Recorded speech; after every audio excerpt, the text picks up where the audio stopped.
Miríade de Ideias é o videocast para quem entende que educação é responsabilidade de todos e assunto de especialistas. Eu sou Elka Canecchio, matemática e estou sempre em movimento. Sou triatleta com MBA em gestão financeira e também estou atualmente fazendo 2 pós-graduações. Uma em altas habilidades e superdotação e outra em neurociência. Ah, eu também sou maratonista. Eu sou Daniela Kassab, bióloga e especialista em gestão ambiental, apaixonada por plantas e entusiasta da educação parental, uma estudiosa da educação baseada em evidências científicas. Atualmente, sou pós-graduanda em Ciências da Aprendizagem. E eu sou Juliana Facanali, matemática, mestre em educação matemática, sou uma corredora persistente mais lenta e uma velocista quando o assunto é leitura. Atualmente, estou me especializando em educação midiática. Nós somos professoras de conceituadas escolas particulares de um grande centro urbano. Somos amigas, mães com filhos em diferentes etapas da vida, mulheres de diferentes idades. E juntas, nós somos a Miríade Educacional, uma assessoria educacional que tem por objetivo apoiar estudantes, pais, professores e gestores a lidarem com os desafios da educação contemporânea. Estaremos com vocês em 4 episódios e vamos contar histórias inventadas, mas que poderiam ter acontecido em qualquer sala de aula. Essas histórias vão disparar conversas em que cabe discordar, argumentar e tentar responder questões polêmicas como: docência é um dom, missão ou profissão? Como é que se aprende e como é que se ensina? Neurodivergência e neurodiversidade em sala de aula. E agora? E para a conversa de hoje, o tema é: sala de aula é lugar de celular? A ideia é articular saberes da experiência, conhecimentos docentes e evidências científicas para temas tão urgentes e relevantes que já invadiram o café da sala dos professores. Nessas discussões, o que menos importa é ter razão, e o que vale mesmo é o diálogo em busca de soluções coletivamente construídas para a solução de problemas do ensino e da aprendizagem. Vem com a gente? Vem! Meninas, vamos fazer uma brincadeira? Eu conto uma história inventada. E em um certo ponto eu paro e passo a bola para uma de vocês. Vocês topam? Bora! Então vamos lá. A minha história vai chamar Um Dia Comum numa sala de aula qualquer do mundo pós-pandêmico. Acho que ela vai começar assim. A professora entra na sala de aula, fala bom dia e ninguém responde. Já viveram essa situação? Nunca, Imagina! Ela começa a organizar seus materiais e, depois de alguns minutos, novamente solicita que os alunos façam o mesmo, se preparem para a aula. Nada. Eles continuam jogando, rolando feed, jogando no celular, enfim. Ela mais uma vez pede pacientemente que eles deixem o celular de lado por um momento e que agora eles só vão usar o celular para realizar as atividades que a professora propuser. E nesse ponto é a tua vez, Dani. A bola tá com você, continua. Vamos lá. Bom, alguns atendem a solicitação prontamente, né? Outros pedem mais um tempinho, por favor, prof, eu tô terminando o joguinho. Outros nem percebem que a professora está na sala de aula, né? Estão hipnotizados no celular. Ela está super animada. Projeta no telão a proposta da aula. Ela escolheu um tema bastante interessante, montou duplas que não costumam se dar super bem. Eles vão fazer pesquisas em sites confiáveis, indicados pela professora, vão assistir a vídeos selecionados por ela, e depois organizar suas ideias num aplicativo na forma de mapa mental e um aplicativo que ela conheceu fazendo um desses cursos a respeito de tecnologia em sala de aula. Depois eles vão compartilhar esse produto na sala de aula virtual deles. Mais uma das tentativas dela de utilizar a tecnologia de forma proveitosa na sala de aula. E aí, Elquinha, o que acontece? Meu Deus, vamos lá. Bora lá. Bom, depois que a professora conseguiu, então, estabelecer um clima adequado para a aula, tá lá todo mundo se preparando, também os alunos entusiastas aí como a professora, ela escuta um barulhinho de mensagem celular. Ela identifica ali, o aluno pega o celular e começa imediatamente a responder uma mensagem. A professora se aproxima do aluno, sem ela precisar falar nada, ele olha e fala, é uma mensagem urgente, eu estou respondendo para minha mãe. A professora tenta ali naquele momento explicar para ele que naquela proposta de aula não caberia responder a mensagem da mãe, mas ela é ignorada. Então ela retorna à mesa e retorna ao seu trabalho. Passa os olhos pela sala e percebe ali que tem uma dupla muito entusiasmada com a proposta pedagógica. Mais entusiasmada do que seria o normal, né? Exageradamente entusiasmada. Logo ela pensa, no mínimo, estão assistindo uma partida de futebol. Gente, pensa que esse ano a gente tem as Olimpíadas rolando no horário de aula. Ela se aproxima da dupla e rapidamente um dos alunos minimiza uma aba e apresenta a página de pesquisa correta. Então, conseguiram aí, mostrar que estão trabalhando. Enquanto isso, a bateria de um aluno acaba. Do celular do aluno, né? Do Que bateria celular. de aluno não acaba nunca. Exatamente. A bateria do celular acaba. O outro está tentando se conectar na rede Wi-Fi da escola. O outro, que tem controle parental, não consegue mais dar continuidade na atividade. E o outro tira uma foto de um colega numa situação ali não muito agradável. Constrangedora, que acontece. E rapidamente manda ali no grupo de WhatsApp da sala. Aí Pra a professora, geral, né? a aula tá fluindo, né? De repente, a professora escuta vários barulhinhos, todo mundo recebendo a mensagem, e risos abafados. Um aluno levanta, um pouco abatido, com cara de choro, e sai da aula. Toca o sinal, o tempo acabou, já tem outro professor para entrar na aula. É bem isso, uma história, muito fictícia, assim, muito diferente do que poderia acontecer. E agora, com base nessa história inventada, mas com elementos da nossa realidade, do nosso dia a dia, vamos para a polêmica. Sala de aula é lugar de celular? Para tentar responder a essa pergunta, vamos conversar sobre como o celular se tornou uma extensão dos nossos corpos, como que o celular invadiu nossa rotina, se infiltrou na sala de aula, como que ele vem impactando a saúde mental de todas as pessoas, sejam alunos, pais, professores. Em seguida, vamos atacar de frente a polêmica, apresentando 3 cenários. No primeiro cenário, os celulares são completamente liberados. No segundo cenário, os celulares são totalmente proibidos. Não pode nem na sala de aula, nem no recreio. E no terceiro cenário, eles são usados apenas em situações pedagogicamente planejadas prevendo seu uso. E, para terminar, vamos tentar conversar um pouco sobre como tudo isso vem impactando nós como profissionais, na nossa vida acadêmica e na nossa vida pessoal. Simbora? Bora!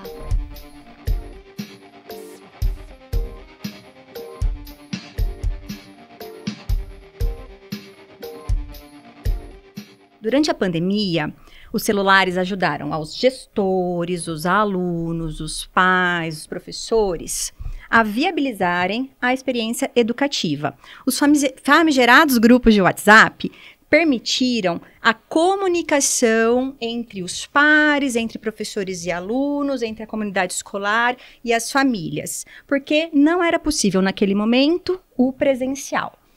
Professores recorreram a plataformas educativas, onde depositavam ali os materiais que seriam trabalhados com seus alunos, onde recebiam as atividades e enviavam as atividades. Também foram atrás de aplicativos, formulários, jogos, videoaulas síncronas e assíncronas, para disponibilizar o maior número de recursos para os alunos nessa experiência educativa online. Não tínhamos sábado, domingo, feriado, as mensagens chegavam a todo momento, full time. Feedbacks e orientações também, a todo tempo e com agilidade de resposta. Era necessário um novo jeito de ser professor. E isso implicava em muito estudo. Construir uma nova forma de trabalhar naquele momento demandava muito do professor. A sobrecarga era evidente. A gente sofreu, né? Bastante, nossa. Até porque não tinha nenhum precedente, né? A gente teve que inventar do zero como que isso ia acontecer. Era o aqui e agora, né? A gente trabalhando naquele momento com o recurso que tinha e aprendendo ao mesmo tempo o que fazer. Isso. Só que nisso, né? Os professores viveram isso ali numa tela de computador. Mas muitos alunos viveram aquilo ali nas telas dos celulares, com acesso ilimitado da internet, né? Uma janela para o mar, né? Isso fez com que eles reivindicassem, né, o uso e o acesso dessa tecnologia e da internet como forma de uso, de poder acessar toda essa experiência pedagógica, né? Eu preciso dele por causa das aulas. O que levou aos pais a, muitas vezes, antecipar o acesso desses alunos aos aparelhos celulares e a essa internet. Porém, né, isso nem sempre foi supervisionado a contento. Até porque esses pais também estavam imersos no mundo digital, cada um na sua tela, no seu celular, no seu iPad, trabalhando, enfim, fazendo a vida correr de alguma forma, né? Esses equipamentos, com todas as suas possibilidades, né, com esse mundo inteiro ali ao alcance do dedo, ele passou a ser uma extensão do corpo dessas pessoas, né, de nós todos, na verdade, expondo a uma dinâmica de superestimulação.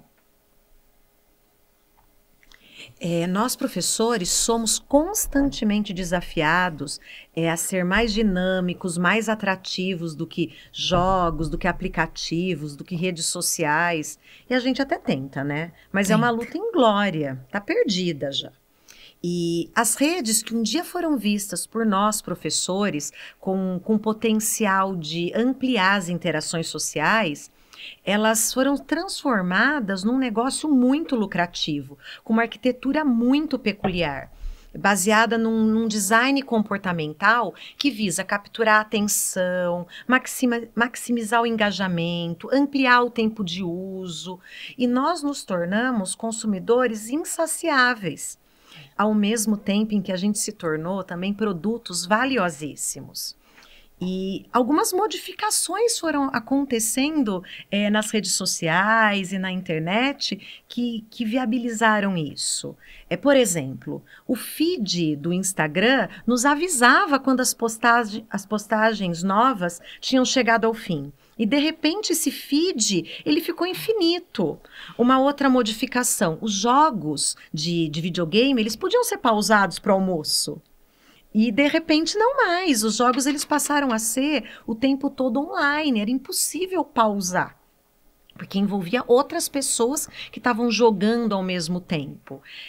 As coisas que a gente tem acesso, as coisas que a gente vê, elas eram inicialmente definidas pelas pesquisas que a gente fazia, pelos perfis que a gente seguia, pelos sites que a gente visitava, e agora não mais, pelos vídeos que a gente pesquisava. Sim. E agora não mais, eles são definidos por toda a informação que a gente compartilha ao interagir virtualmente, até pelo tempo que a gente se demora lendo uma postagem, demonstra mais ou menos interesse. Então, essas funcionalidades, né, elas aumentaram o risco de abuso, de dependência. E tem a coisa dos vídeos também, né, que os vídeos, eles agora são sugeridos para a gente com base na nossa preferência também. E nessa sugestão são privilegiados conteúdos muitas vezes com algumas características que numa busca ativa a gente não encontraria, né? Então, quer dizer, e a pandemia tinha acabado. Talvez fosse a hora da gente reavaliar esse acesso ilimitado das crianças e dos adolescentes à internet, essa presença do celular na escola e na sala de aula. É preciso partir da premissa que os celulares existem e eles estão nas mãos dos nossos alunos, certo? Em diferentes graus de liberdade, controle e orientação. O acesso à internet, ele é ilimitado, né? Quando você fala do feed rolando ilimitado, a gente parece até véia para eles, né? Falando que na nossa época o feed terminava, porque eu acho que eles não conhecem esse término do feed do Instagram, né? Não conhecem. Então, eles têm acesso ilimitado às informações, aplicativos, redes sociais, jogos e vídeos e uma série de outras coisas que eles conhecem mais que a gente. É papel da escola lidar com esse fato e educar para essa nova realidade, né? Nós, como sociedade, já lidamos com desafios desse tipo em diversas oportunidades. Então, a gente está com a faca, o queijo e o problemão na mão. Pois é.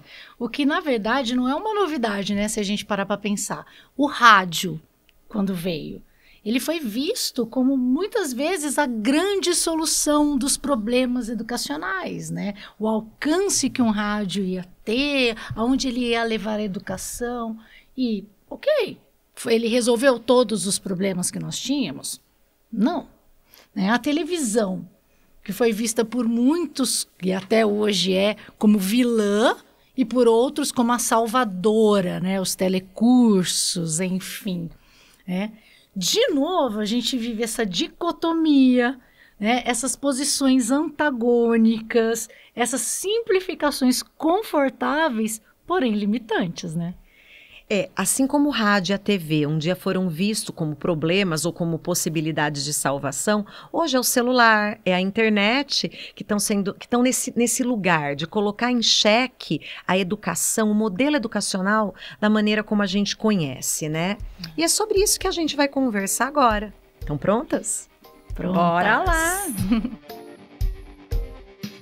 Para atacar a questão do celular na escola, nós vamos apresentar 3 cenários fictícios. No primeiro cenário, os celulares são completamente liberados na sala de aula.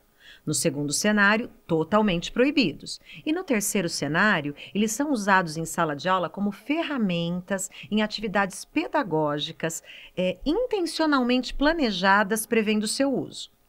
Cada uma de nós vai apresentar um desses cenários, o que não significa que essa seja necessariamente a sua opinião pessoal sobre o tema.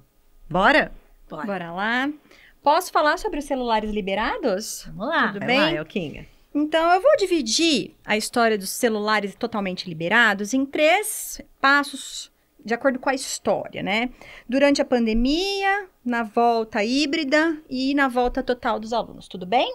Que assim eu consigo organizar bem. Bom, durante a pandemia, todos estavam em casa.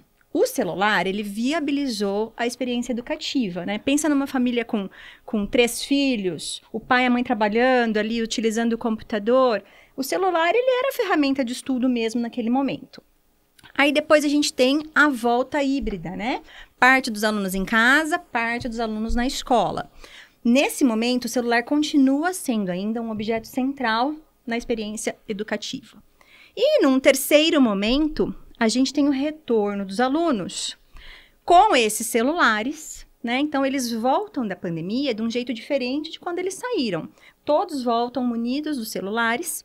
E aí, a gente tem uma nova dinâmica de relacionamento, uma nova dinâmica de ensino-aprendizagem, uma problemática que não havia sido estudada anteriormente. Então, a gente estava ali no aqui e agora, como vamos fazer isso?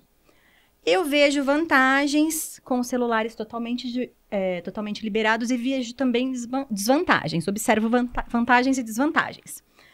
Quando a gente fala em vantagens, eu penso assim, a inclusão dos alunos neuroatípicos, né? A gente tem um leque de possibilidades ali para trabalhar no celular. O volume de possibilidades é imenso. A experiência multimídia em tempo real. Imagina um professor de História da Arte dando aula, apresentando uma obra. Naquele mesmo momento, o aluno pode pegar o celular, ele pode ali visitar o museu no qual a obra se encontra. Então, assim, acho isso interessante. A personalização da aprendizagem em diferentes níveis. Os livros adotados, eles rodam no celular. E as plataformas educativas também. Então, são algumas vantagens que eu observo. Mas também observo desvantagens. Como uma crescente dificuldade de concentração nesses alunos, né? A queda do rendimento escolar, problemas de ansiedade e insegurança. E a questão que me pega mais é a da privacidade docente e discente. Mas eu acho que a gente não pode colocar isso apenas na conta do celular e do tempo de tela. Há um contexto muito mais amplo e muitas variáveis que a gente precisa considerar. Sim, é verdade, Elka. A gente precisa... Essa implementação, né, quase que orgânica, desses indivíduos que muitas vezes se fizeram estudantes a partir desse celular. Né? A gente imagina um aluno de Fundamental 2 chegando num 6º ano, ali com aquela primeira experiência de diversos professores, enfim, né, fazendo isso ao longo de 2 anos via celular. Mas essa implementação, ela trouxe seus problemas. Né? O que nos leva ao nosso segundo cenário, onde esse celular precisa ser proibido completamente nas escolas. Né? Nesse cenário, nós temos 3 atores sociais envolvidos, cada qual com a sua responsabilidade. Os pais, que precisam restringir ou retardar o acesso a esses dispositivos aos seus filhos. A escola, que esse celular, estando lá, precisa, então, recolher esse celular, armazenar esse celular enquanto eles estão ali, né? Além de se propor a banir esses celulares de atividades pedagógicas, da comunicação, de atividades fora da sala de aula, como, por exemplo, o recreio, né? E ainda nessa tríade aí, nós temos o Estado, né, que precisa, então, implementar políticas públicas, criar leis, fazê-las cumprir, banindo esse celular, né, vetando esse celular das escolas, né, que é uma tríade que precisa funcionar para que esse cenário funcione. Bom, atualmente nós temos dado alguns passos em direção a esse cenário, né, tanto no Brasil como no mundo, né. Então, vários países, para citar alguns, o México, a Suíça, a Holanda, a Finlândia, têm proibido ou restringido o uso do celular nas escolas. No Brasil, nós temos o caso do município do Rio de Janeiro, né, que proibiu o uso do celular nas escolas municipais, né, a rede municipal. A sociedade civil também tem se articulado, né, em movimentos pró-banimento desse celular das escolas, né? Como é o caso do movimento Desconecta. O Desconecta é um movimento criado inicialmente por um grupo de mães de uma escola particular em São Paulo, que foi ganhando apoio e força a partir de outros pais que, se preocupando com o efeito do uso das telas e das redes sociais de seus filhos, passaram a dar volume para esse movimento, né? Esse movimento possui um site, né? Existe um Instagram, um perfil de Instagram, onde eles compartilham as suas ideias, as suas proposições, além de informações que levaram, né, à criação do movimento. No cerne da proposta do movimento Desconecta, nós temos um acordo coletivo entre pais que, então, para que eles não deem o celular para os seus filhos até os 14 anos e impeçam, né, não permitam o acesso às redes sociais de seus filhos até os 16 anos, certo? O que tem influenciado o estabelecimento desse cenário, né, esses passos em direção a esse cenário, são preocupações relacionadas tanto à aprendizagem dessas crianças e jovens, quanto à saúde física e mental, né? Então, nós temos hoje algumas pesquisas científicas recentes que indicam possíveis relações entre o uso excessivo de telas, de celulares, de redes sociais, com riscos à saúde mental dessas crianças e adolescentes, que envolve depressão, ansiedade, autolesão e até suicídio, né? Um aumento no número de casos. Outra influência, né, foi a publicação do livro do Jonathan Haidt, né, A Geração Ansiosa, cuja publicação, né, ele é um psicólogo social estadunidense que defende, entre outras coisas, celular só a partir dos 14 anos, redes sociais só a partir dos 16 anos escolas livres de celulares, né? Mais atenção dos pais à vida digital de seus filhos e um brincar e um viver mais livre, né? Na realidade, né? Bom, além disso, a gente tem relatório da Unesco, que foi publicado em 2023, que inclusive, né, ele recomenda um aumento nessa restrição do uso dos celulares na escola, sendo contundente ao apontar estudos que mostram a associação negativa entre o uso das tecnologias e o desempenho escolar de adolescentes, crianças e adolescentes. Teme-se também a exposição dessas crianças e adolescentes à propaganda, né, a conteúdos inapropriados, violência, sexo, períodos de cyberbullying, perigos do cyberbullying, cooptação de grupos extremistas e abuso sexual, né? Então, para saber um pouco mais sobre esse tema, né, sobre esses movimentos, sobre o livro A Geração Ansiosa, dá para ouvir um podcast do Estadão, que chama-se Fim de Tarde, da Eldorado FM, com a jornalista Renata Cafardo, que é uma jornalista de educação. Vale a pena conferir lá. Ouvindo aqui a Elka e a Dani, o pêndulo foi de um extremo até outro. E eu agora vou falar de um caminho do meio, que na minha opinião é um caminho mais desafiador. Não se trata de proibir o celular na sala de aula e também não se trata de liberar o celular na sala de aula, mas uma perspectiva de não se furtar a responsabilidade de educar para a realidade e de desenvolver as habilidades e as competências digitais previstas na BNCC. Algumas secretarias de educação, como as do estado de São Paulo, do Ceará, da Bahia, já estão pensando em leis, já estão trabalhando em leis que restringem o uso do celular, mas sem proibir totalmente o acesso dos alunos ao celular na escola. O que seria o meio termo, né? O meio termo, né? O caminho do meio, ele é mais desafiador, porque sabemos que dá mais trabalho educar para o uso do que simplesmente proibir. Mas, às vezes, para educar para o uso, existem situações e momentos em que é preciso proibir. Sim. Também dá muito mais trabalho liberar do que educar para o uso. Mas também é importante saber que essa liberação ela tem que ser gradativa para que ela possa ser educativa. É muito mais complexo lidar com a diversidade na sala de aula do que com a uniformidade.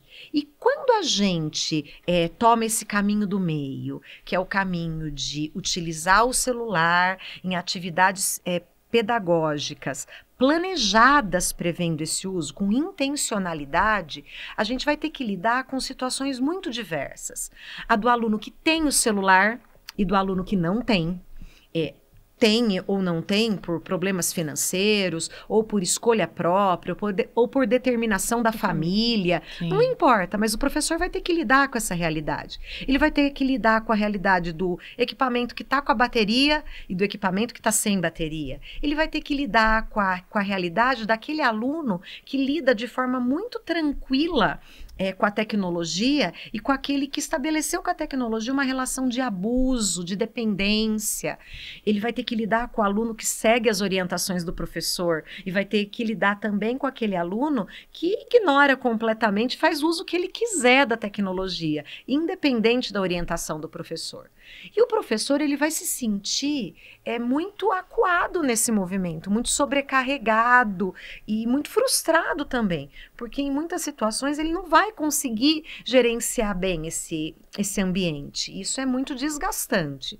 E ele não vai conseguir não porque falte conhecimento a ele ou falte jogo de cintura a ele, é porque simplesmente não dá. São muitas variáveis, São muitas variáveis. E no mundo ideal, a proibição do celular, ela não é uma proibição imposta. Ela é uma proibição construída baseada no cuidado.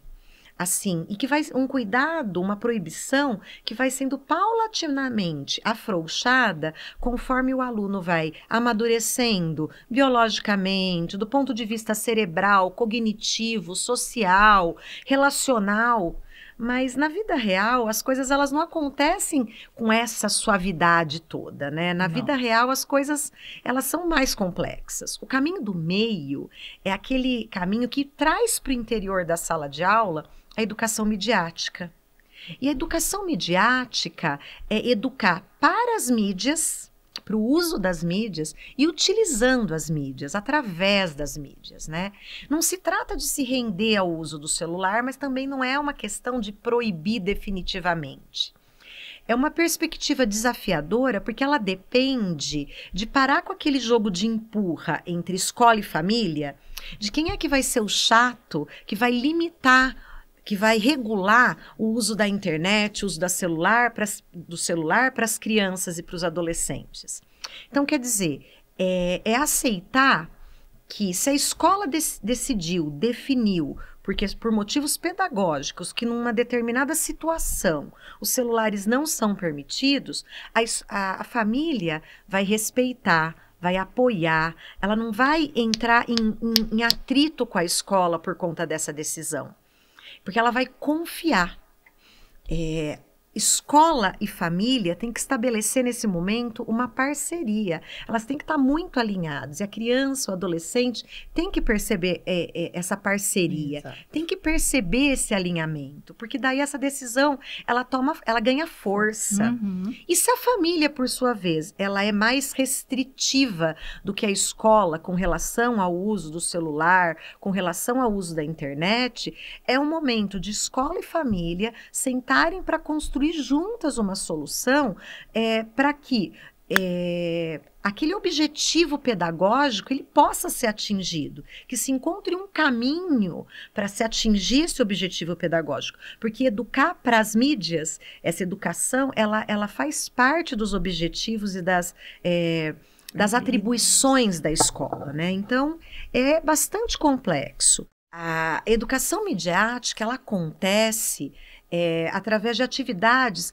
pedagógicas intencionalmente planejadas, prevendo o uso da tecnologia, prevendo o uso de uma variedade de ferramentas tecnológicas, como, por exemplo, o celular, o tablet, o computador, a televisão, o rádio, o notebook. E esses dispositivos, esses equipamentos, eles são disponibilizados, eles são acolhidos no interior da sala de aula apenas no contexto educativo, não de forma livre, mas de forma planejada, de forma pensada. Mas saindo um pouco do mundo idealizado, né? Porque a gente falou de um mundo extremamente liberal que a Elka apresentou, de um mundo extremamente controlado, de uma situação completamente controlada que a Dani apresentou. Tem essa situação também idealizada desse caminho do meio que talvez fosse uma solução, mas a gente tem que conversar sobre como isso tem acontecido na vida real, na nossa sala de aula. E aí, Elka, quer contar um pouquinho?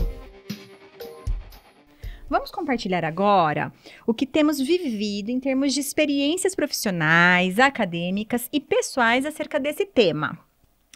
Temos observado os grupos de Zap inicialmente responsáveis pela comunicação e também pelos ruídos sendo substituídos por aplicativos de comunicação escolar. Entramos nas redes sociais como consumidoras de conteúdos.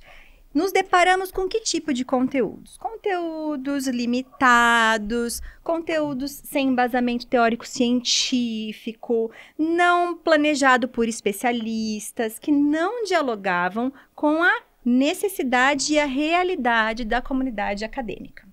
O que a gente resolveu fazer? A gente resolveu ocupar esse espaço, né? A Miríade Educacional resolveu ocupar esse espaço através do Instagram, com responsabilidade, tentando atender as demandas, tentando também nos posicionar enquanto referências positivas, mostrando conteúdos de qualidade, sempre elaborados na curadoria nas nossas reuniões de sexta-feira. É verdade. E nesse movimento, né, de ocupar a internet, de ocupar as redes sociais, nós nos deparamos também com profissionais competentes, né? Como a Ana Cristina São Pedro, que é bióloga e educadora, assim como eu, e que está à frente do projeto Profissão Educador, que tem site, Instagram, canal no YouTube e tem conteúdos interessantíssimos a respeito do uso de telas por adultos e educadores, né? Isso porque, se o celular ele impacta a vida das crianças, dos adolescentes, ele também impacta a nossa, né? Se ele tira a atenção dos estudantes, ele também nos tira a atenção. Se ele suga a energia vital das crianças e adolescentes com estímulos e demandas exageradas, faz o mesmo conosco. E aí, Elka, como é que isso te impacta? Como é que você autorregula?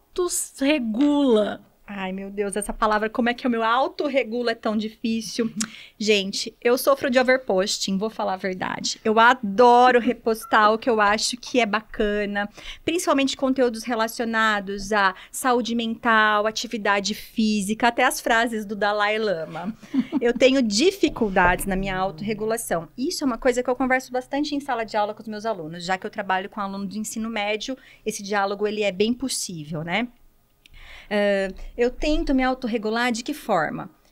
No momento presente, tento praticar o mindfulness, né? É raro, mas acontece.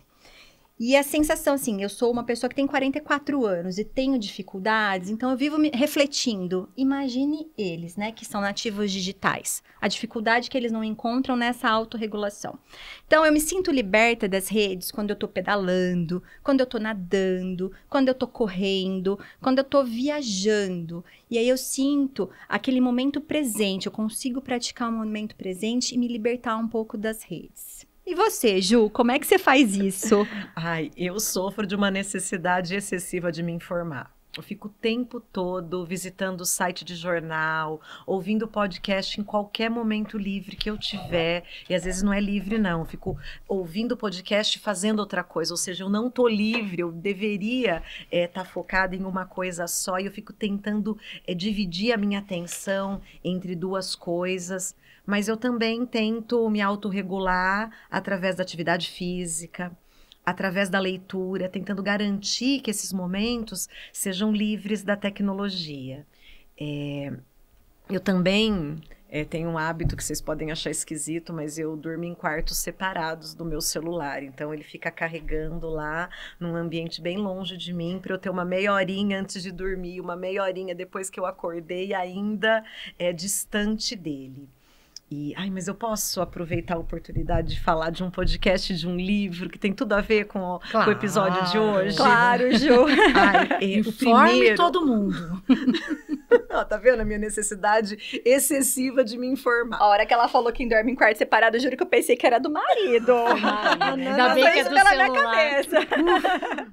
O primeiro é o episódio da Rádio Escafandro. Não é um podcast muito conhecido, mas ele é muito legal. E o título é Porque Ainda Estamos nas Redes. O entrevistado desse episódio é um economista brasileiro que é professor de economia na Universidade de Chicago. E ele apresenta nesse episódio os resultados de uma pesquisa que ele fez com uma metodologia que não é muito usual. É bem interessante escutar esse episódio. O que essa pesquisa revela é que os jovens pagariam para que as redes sociais não existissem. Então, quer dizer, é muito interessante olhar a perspectiva, olhar o problema das redes sociais sob a perspectiva de uma outra área do conhecimento, por exemplo, da economia. Então, que trata a rede social como um produto e que trata as pessoas que usam a rede social como consumidores desse produto. Então, é interessantíssimo tanto a metodologia da pesquisa quanto os resultados da pesquisa. E uma outra dica é um livro que eu li há pouco tempo que chama, O Objeto Cintilante, uma História Sulfúrea. É um livro que o autor é André Tin. E esse livro, ele trata da questão da tecnologia, das redes sociais, da internet, do celular, na perspectiva de uma jovem, adolescente, jovem, de uma criança que se tornou adolescente, que se tornou uma jovem, a sua mãe, o seu pai, e como que tudo isso impacta a família. É um livro perturbador.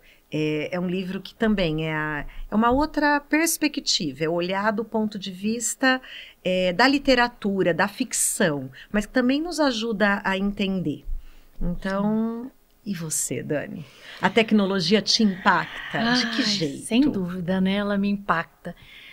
Eu vivo uma preocupação com a imagem, com o uso de imagens, né? Tanto a minha quanto a das minhas filhas, né? Das meninas.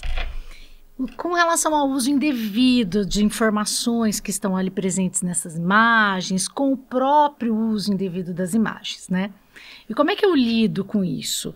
Eu regulo o acesso, né, às minhas redes sociais, às imagens, né, das meninas, limitando o acesso, inclusive, das meninas ao uso da internet, de rede social, enfim, né? Elas não têm esse acesso, elas não têm o acesso. E tentando viver o máximo no momento presente, né? Lidando com o presencial da vida cotidiana. É assim que eu lido com essa influência, que eu acho que é geral, né? Todo mundo vive, não tem escapatória, né? E você, que está nos assistindo, né? O que você pensa sobre o uso dos celulares nas escolas e na vida cotidiana? Como que isso te impacta? Como que você lida com isso? Conta pra gente. A Miríade de Ideias, o videocast, foi idealizado por nós, da Miríade Educacional. Os episódios vão estar disponíveis no nosso canal do YouTube. E quem sabe, nos tocadores de podcast. Lá no site, você encontra a transcrição desse episódio e referências para saber mais. O nosso Insta é Miríade Educacional. Segue a gente lá. Se quiser falar com a gente, é só mandar um e-mail para contato@miriadeeducacional.com.br. Nós vamos adorar responder. A apresentação desse episódio foi de Elquinha Canéquio, Daniela Kassab e Juliana Facanari. O roteiro é meu, Juliana Facanari. A música é de Luciane Vale, com edição, mixagem e masterização de Daniel Conte. A gravação e edição desse episódio é de Dark Sierra. Valeu!